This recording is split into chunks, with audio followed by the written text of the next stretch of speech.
चारों तरफ अफरा तफरी, हैवी पुलिस फोर्स और सरकार से मदद की गुहार लगाती मैरी कॉम। ये कहानी है भारत के बेइंतहा खूबसूरत राज्य मणिपुर की, जो पिछले 1 महीने से वायलेंस की आग में धधक रहा है। इस ब्लडशेड की शुरुआत हुई थी 3 मई से। 5 मई को मणिपुर में सीआरपीएफ के कोबरा कमांडर की गोली मारकर हत्या कर दी गई। इसी दिन राजधानी इम्फाल में टैक्स असिस्टेंट को भी वायलेंस की भेंट चढ़ना पड़ा। एक तरफ जहां 2 अलग अलग कम्युनिटीज के लोग प्रोटेस्ट करने सड़कों पर उतर आए, वहीं दूसरी तरफ हिंसा इतनी बढ़ गई कि कई लोगों की जान चली गई, हजारों लोग घायल हो गए और कई घरों को जलाकर राख कर दिया गया। सड़कों पर लिंचिंग और किलिंग्स के बढ़ते मामलों को देखकर मणिपुर गवर्नमेंट को शूट एट साइट का ऑर्डर देना पड़ा। स्टेट के कई डिस्ट्रिक्ट्स में आर्टिकल 144 को इम्पोज कर दिया गया है। मणिपुर में सिचुएशन आज भी कुछ ऐसी है। कई डिस्ट्रिक्ट में पैरामिलिट्री फोर्स और आर्मी को रीइंफोर्स किया गया है। मणिपुर का law and order central government ने अपने हाथ में ले लिया है। लेकिन इन सब के बीच सवाल आता है कि अचानक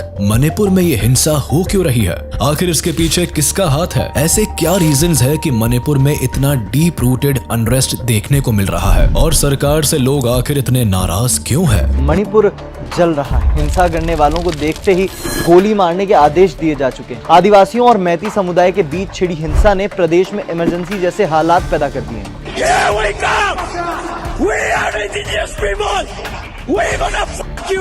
That they may not be able to work well together or even stay together, and this is going to have an impact on the future of Manipur as a state, politically, economically speaking, but more importantly, socially. ये मानते हैं कि अगर मैती को ST का दर्जा दिया गया तो वो उनकी सारी जमीन हथिया लेंगे।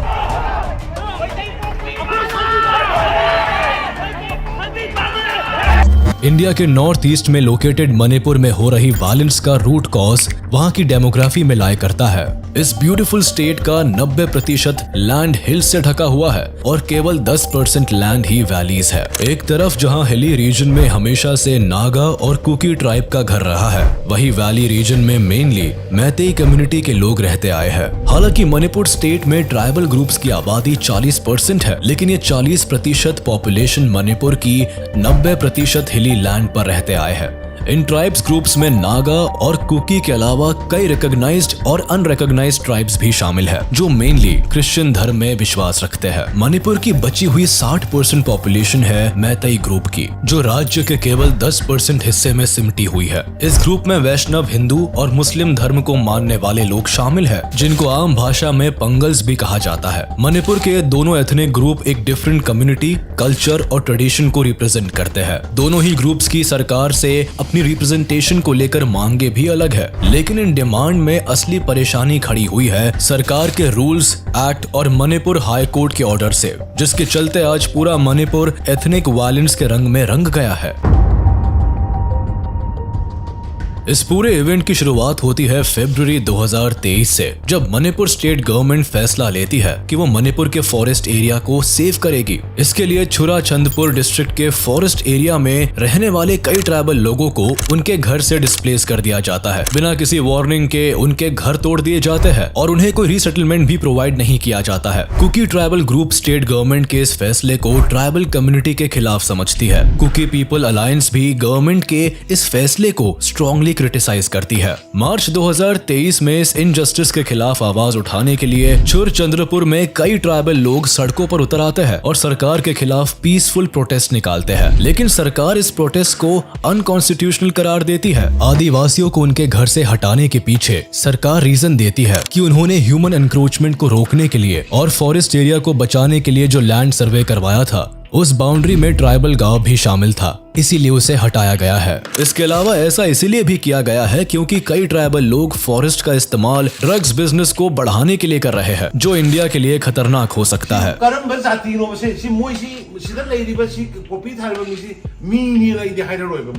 They are not human being. Masigi film sina aduna Manipur sigda tauri ko kangbu ne tauri ko kangbu da ina ngasi last appeal ne ko last appeal ne I will declare war against you people. सरकार के इस रवैये से नागा और cookie tribe पहले ही ना खुश होते हैं, लेकिन उनकी एजिटेशन तब और बढ़ जाती है जब 20 अप्रैल को Manipur high court state government को डायरेक्ट कर देती है कि वो मैतेई कम्युनिटी को भी शेड्यूल ट्राइब की लिस्ट में शामिल करे। हाई कोर्ट के इस ऑर्डर से नागा और कुकी ट्राइब में बवाल मच जाता है। उन्हें ये एक्सेप्टेबल नहीं होता कि मैतेई कम्युनिटी को भी शेड्यूल ट्राइब का स्टेटस मिले। कई ट्राइबल लीडर्स चुराचांदपुर डिस्ट्रिक्ट में 8 घंटे के शटडाउन का ऐलान कर देते हैं। इसी दौरान मणिपुर के चीफ मिनिस्टर बीरेन सिंह भी चुराचांदपुर में एक रैली को एड्रेस करने वाले होते हैं। साथ ही उन्हें एक जिम को भी इनॉग्रेट करना होता है, लेकिन प्रोटेस्टर्स की भीड़ इतनी अग्रेसिव हो जाती है कि जिम में जमकर तोड़फोड़ होती है और रैली के वेन्यू को भी टारगेट बनाया जाता है। बीरेन सिंह इसके बाद भी जब रैली करने से नहीं रुकते तो प्रोटेस्टर्स इवेंट वेन्यू में घुस जाते हैं। इस अफरा तफरी में न केवल पुलिस फोर्स घायल होती है बल्कि प्रोटेस्टर्स भी घायल हो जाते हैं। माहौल में बढ़ती टेंशन से गवर्नमेंट को पूरे डिस्ट्रिक्ट में कर्फ्यू लगाना पड़ता है। मोबाइल सर्विसेज को 5 दिन के लिए सस्पेंड कर दिया जाता है। 3 मई 2023 को all tribe student union Manipur एक बड़ी तादाद में सॉलिडेरिटी मार्च निकालते हैं, जिसमें 60,000 से भी ज्यादा लोग शामिल होते हैं। लेकिन ये पीसफुल प्रोटेस्ट भी जल्द ही वायलेंस में तब्दील हो जाता है।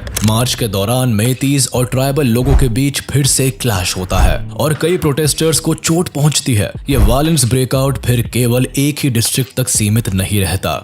4 मई को इसका असर स्टेट कैपिटल इम्फाल में भी देखने को मिलता है, जहां मैतीज और ट्राइबल लोगों के बीच क्लैश के चलते प्रॉपर्टी को डिस्ट्रॉय किया जाता है। इस वायलेंस को रोकने के लिए सरकार जल्दी ही रैपिड एक्शन फोर्स को इम्फाल में डिप्लॉय करती है। आर्मी, CRPF और असम राइफल्स के जवानों को भी तैनात किया जाता है। उसी दिन सरकार एक्सट्रीम केसेस में shoot at site order issue करती है और 9,000 से भी ज्यादा लोगों को रेस्क्यू किया जाता है। मणिपुर में इन 2 कम्युनिटीज के बीच शेड्यूल ट्राइब के स्टेटस का मुद्दा नया नहीं है, बल्कि 2013 से ही मैतेई लोग अपने लिए शेड्यूल ट्राइब स्टेटस की मांग कर रहे हैं, क्योंकि वह अपनी कल्चरल वैल्यूज, ट्रेडिशन और आइडेंटिटी को प्रिजर्व करके रखना चाहते हैं। मणिपुर में इनकी आबादी बड़ी जरूर है, लेकिन पिछले कुछ सालों में बांग्लादेश और म्यांमार से एंटर करने वाले इलीगल इमिग्रेंट्स की संख्या मणिपुर में धड़ल्ले से बढ़ती जा रही है, जिससे न केवल इन्हें अपने रिसोर्सेज शेयर करने पड़ रहे हैं, बल्कि इमिग्रेंट्स के चलते इनकी आइडेंटिटी भी कहीं गुम सी होती जा रही है। ऊपर से रेलवे के आने से मैतीज को अलॉटेड एरिया ऑलरेडी कम पड़ता जा रहा है। मणिपुर मैतेई डोमिनेटेड स्टेट होने के बाद भी उनकी 60% आबादी के पास केवल 10% लैंड है, जबकि 40% आबादी को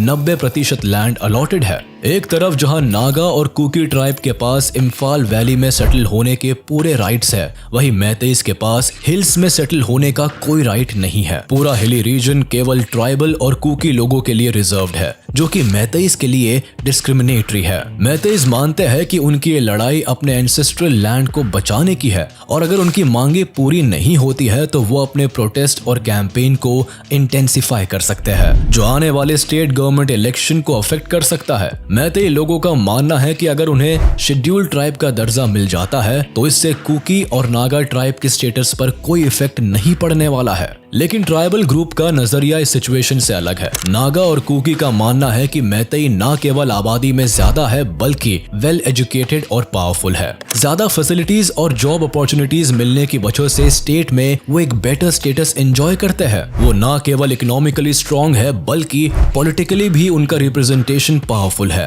तभी तो मणिपुर लेजिस्लेटिव असेंबली की 2/3 सीट पर मैतेईज रूल करते हैं। लगभग 60 MLA सीट्स में से केवल 20 सीट्स पर ट्राइबल लोगों का रिप्रेजेंटेशन है, जबकि 40 सीट्स पर मैतेई लीडर्स की मेजॉरिटी है। इसके अलावा इस कम्युनिटी के कई सेक्शंस को पहले ही शेड्यूल क्लास और OBC का स्टेटस मिला हुआ है, जिससे उन्हें प्रोटेक्शन मिलती है। साथ ही मैतेई लैंग्वेज को इंडियन कॉन्स्टिट्यूशन के 8th शेड्यूल में भी पहले से ही इंक्लूड रखा है। अगर इस कम्युनिटी को भी शेड्यूल ट्राइब की कैटेगरी में शामिल किया जाता है तो इससे नागा और कुकी ट्राइब्स का इकोनॉमिक और पॉलिटिकल रिप्रेजेंटेशन बुरी तरह से इफेक्ट हो सकता है। शेड्यूल ट्राइब्स को मिलने वाली बची कुची जॉब्स अपॉर्चुनिटीज भी उनसे छिन सकती है और ये उनकी स्टेटस ऑफ लिविंग को इम्पैक्ट कर सकता है। अपनी इसी कंसर्न को लेकर ट्राइबल ग्रुप आज सड़कों पर है। नागा और कुकी का मानना है कि सरकार मैतेई कम्युनिटी को फेवर कर रही है। ये ट्राइबल लोगों को उनके हिली लैंड से बाहर निकाल रही है और जल्द ही मैतेई कम्युनिटी को शेड्यूल ट्राइब का स्टेटस भी देने वाली है। मैतेई और नागा कुकी दोनों ही एथनिक ग्रुप्स में भले ही डीप रूटेड डिफरेंस दिखाई देता है, लेकिन ये डिफरेंस आज का नहीं है बल्कि सदियों पुराना है।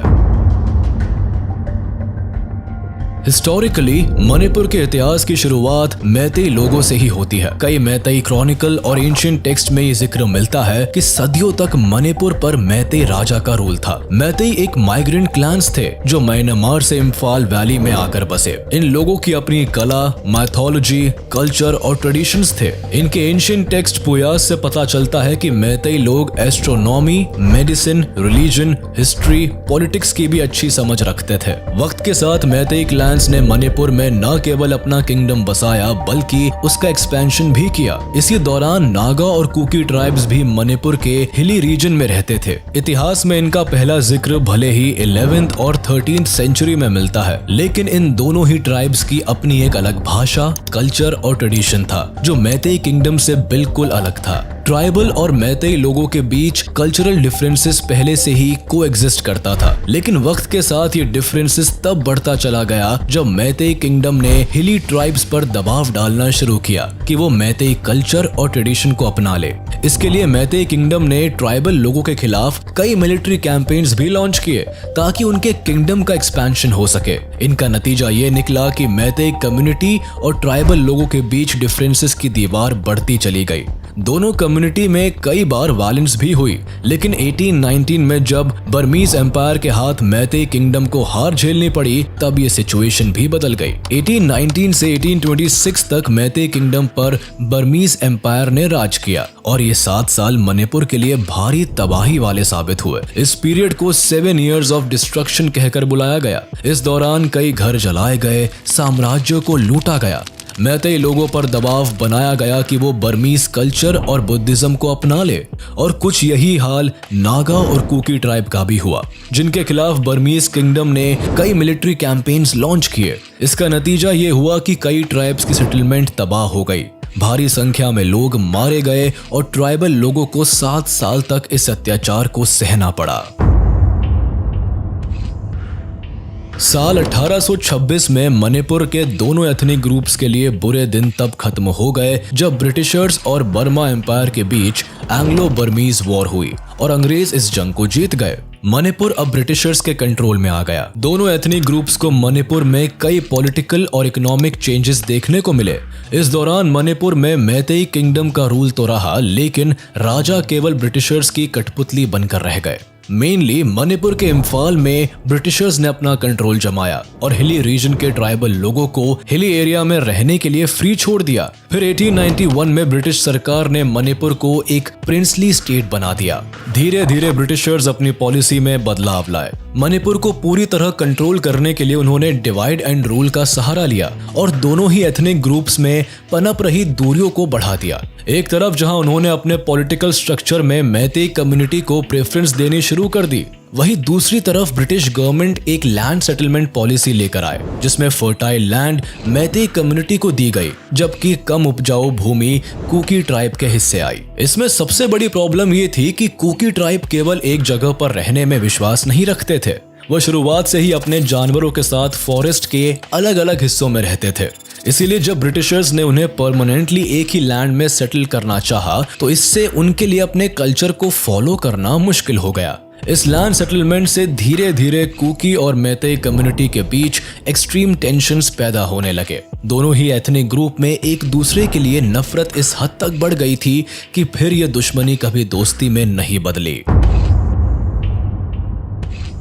1947 में जब भारत को आजादी मिली तो मणिपुर के सामने भी भारत में शामिल होने का प्रस्ताव रखा गया था। उस समय मणिपुर स्टेट के राजा बोधचंद्र सिंह थे, जिन्होंने ये डिसीजन लिया कि मणिपुर एक इंडिपेंडेंट स्टेट रहेगा। वो ना तो भारत में शामिल होगा और ना ही पाकिस्तान का हिस्सा बनेगा। 1947 में आजादी के बाद भी कई सालों तक बोधचंद्र सिंह मणिपुर के राजा बने रहे, लेकिन मणिपुर की ज्योग्राफिकल लोकेशन म्यांमार और चाइना बॉर्डर पर होने की वजह से प्रिंसली स्टेट भारत के लिए स्ट्रेटेजिक था। इंडियन गवर्नमेंट की कंसर्न थी कि मणिपुर के जरिए चाइना इंडियन बॉर्डर्स में घुसपैठ कर सकता है और इंडिया की सिक्योरिटी के लिए थ्रेट बन सकता है।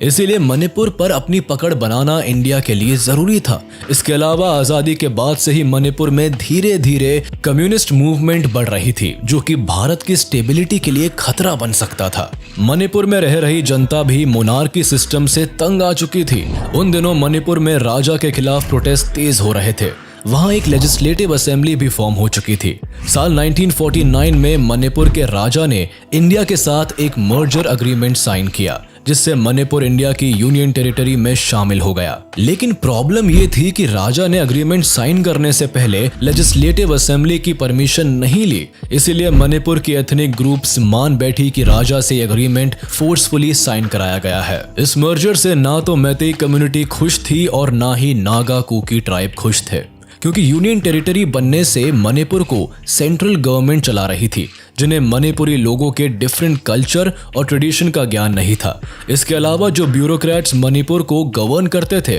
वो भी इंडिया के अलग अलग हिस्सों से होते थे। इसीलिए एथनिक ग्रुप्स की डिफरेंट डिमांड्स को समझ पाना और फुलफिल कर पाना एक बहुत मुश्किल टास्क था। नागा ट्राइब चाहती थी कि असम, अरुणाचल प्रदेश और मणिपुर में मौजूद नागा ट्राइबल एरियाज नागालैंड में मिल जाए। वही कुकी ट्राइब की डिमांड थी कि इंडिया, बांग्लादेश और म्यांमार के जिन भी एरियाज में कुकी ट्राइब्स रहती है उन्हें मिलाकर एक सेपरेट नेशन बनाया जाए, जिसे ज़ेलेंगाम नाम दिया जाए। लेकिन मैतेई की मांग दोनों ट्राइबल ग्रुप से अलग थी। मैतेई कम्युनिटी सदियों से मणिपुर की वैली रीजन को डोमिनेट करती थी, इसीलिए वह चाहती थी मणिपुर पर मैतेई किंगडम का राज हो, जिसमें मणिपुर के हिली एरियाज को भी इंक्लूड किया जाए। इन सभी डिमांड्स के विपरीत भारत सरकार ने 1956 के स्टेट्स रीऑर्गेनाइजेशन एक्ट के तहत मणिपुर को यूनियन टेरिटरी बनाया और नागा और कुकी ट्राइब को शेड्यूल्ड ट्राइब का दर्जा दिया, जो न केवल संख्या में कम थे बल्कि ये मेनली मणिपुर के हिली रीजन तक सीमित थे। मैतेई कम्युनिटी की मणिपुर में एक बड़ी संख्या के चलते भारत सरकार ने उन्हें शेड्यूल्ड ट्राइब स्टेटस से बाहर रखा। उसके अलावा उन्हें हिली एरियाज में जमीन खरीदने के अधिकार से भी वंचित कर दिया, जबकि कुकी और नागास को ये राइट दिया गया कि वो मणिपुर में कहीं भी जमीन खरीद सकते हैं। ये फैसला न केवल मैतेई कम्युनिटी के लिए भेदभाव था, बल्कि ट्राइबल ग्रुप्स को भी इन राइट से खुशी नहीं थी।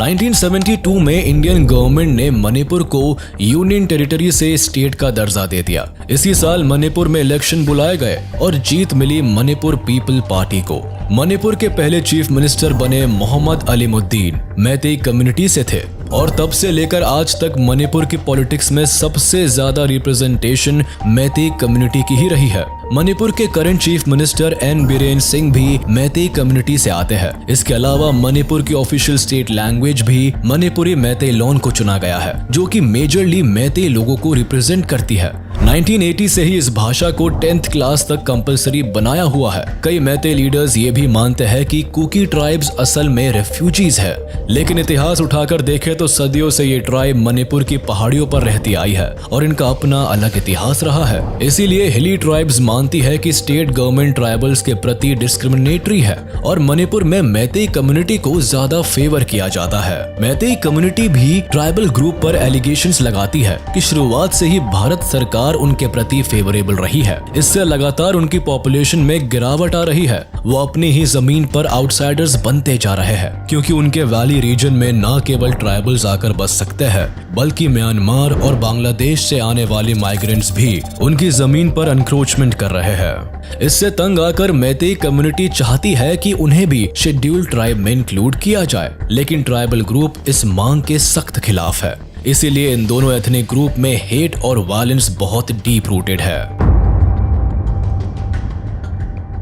अपनी आइडेंटिटी और कल्चर को प्रोटेक्ट करने की ये लड़ाई इस हद तक बढ़ चुकी है कि मणिपुर में आज दोनों ट्राइबल ग्रुप्स ने अपनी कई मिलिटेंट ऑर्गेनाइजेशन बना रखी है, जिन्हें ये इलीगली फंड करते हैं। एक तरफ जहां कुकी ट्राइब्स के पास अपनी खुद की Kuki national army, Kuki commando force, Kuki defence force, Kuki independent army और कुकी फ्रंट काउंसिल है, वही मिलिटेंट ग्रुप्स बनाने में नागाज भी पीछे नहीं रहे हैं। इनके पास अपनी national socialist council of Nagaland NSCN है, जो इनके प्रोटेक्शन के लिए काम करती है। लेकिन इन इंसर्जेंट ग्रुप्स की फॉर्मेशन केवल अपने लोगों को बचाने के लिए नहीं हुई है, बल्कि इतिहास का रुख करे तो कुकी इंसर्जेंट ग्रुप्स की शुरुआत कुकी लैंड की डिमांड को लेकर हुई थी। ये हमेशा से चाहते थे कि नॉर्थ ईस्ट के म्यांमार, मणिपुर, असम और मिजोरम में पड़ने वाले सभी कुकी इनहैबिटेड लैंड यूनाइट होकर कुकी लैंड की स्थापना करे, जहां केवल कुकीज ट्राइबल का राज हो और नागास ट्राइबल का भी जमीन पर कोई हक ना हो। इसीलिए गवर्नमेंट के खिलाफ 1980 के दशक से ही इन्होंने अपने लिबरेशन मूवमेंट की शुरुआत की थी। फिर 2005 में कांग्रेस गवर्नमेंट में इन्होंने सस्पेंशन ऑफ ऑपरेशन पैक्ट को साइन भी किया था। लेकिन ये मिलिटेंट ग्रुप्स आज भी एक्टिव है और अब इनकी मांग है कि एक कुकीलैंड टेरिटोरियल काउंसिल बनाई जाए। इसी तरह नागास इंसर्जेंट ग्रुप की शुरुआत मेनली नागालैंड में हुई थी, जिनका मकसद नागालैंड की भारत से आजादी थी। इनकी मांग थी कि सभी नागा लोगों को एक सेपरेट लैंड मिल सके, जहां सभी नागा एक साथ रह सके। इनका अपना एक अलग कॉन्स्टिट्यूशन और एक अलग नेशनल फ्लैग हो, इनकी ये चाहत आज भी जिंदा है। इसीलिए नागा मिलिटेंट ग्रुप्स कई टेररिस्ट एक्टिविटीज में इन्वॉल्व रहते हैं। भारत के अनलॉफुल एक्टिविटीज प्रिवेंशन एक्ट 1967 के तहत नागास के NSCN ग्रुप को टेररिस्ट ऑर्गेनाइजेशन तक घोषित किया जा चुका है। अपने लिबरेशन की मांग को लेकर ये मिलिटेंट ग्रुप सरकार के खिलाफ ही नहीं है, बल्कि कुकी और दूसरे ट्राइबल ग्रुप से भी इस कदर दुश्मनी रखते हैं कि नागा और कुकी दोनों के बीच क्लैशेस अक्सर वायलेंस का रूप ले लेती है। 1990 के दशक में भी इन दोनों ग्रुप्स के बीच की लड़ाई में हजारों लोगों की जान गई थी। हालांकि सरकार और नागास मिलिटेंट ग्रुप्स के बीच कई बार पीस टॉक्स और एग्रीमेंट्स भी साइन हो चुकी है, मगर इन मिलिटेंट ग्रुप के साथ किसी भी नतीजे पर पहुंचना एक बड़ी चुनौती रहा है। और इसीलिए मणिपुर, मैतेई और ट्राइबल के बीच की लड़ाई आज वायलेंस में बदल चुकी है। हालात कुछ ऐसे हैं कि स्टेट और सेंट्रल गवर्नमेंट अगर मैतेई को शेड्यूल्ड ट्राइब का दर्जा दे देती है तो ट्राइबल ग्रुप इसे अपने कल्चर और ट्रेडिशन पर चोट समझेंगे। वहीं अगर स्टेट और सेंट्रल गवर्नमेंट मैतेई कम्युनिटी को शेड्यूल्ड ट्राइब से बाहर रखती है तो उनका कल्चर लॉस्ट हो सकता है। इसी के साथ हम आपसे विदा लेते हैं। उम्मीद है आपको ये वीडियो जरूर पसंद आया होगा। आप इस वीडियो को अपने दोस्तों के साथ शेयर करना बिल्कुल भी ना भूले। साथ ही चैनल को सब्सक्राइब जरूर कर ले।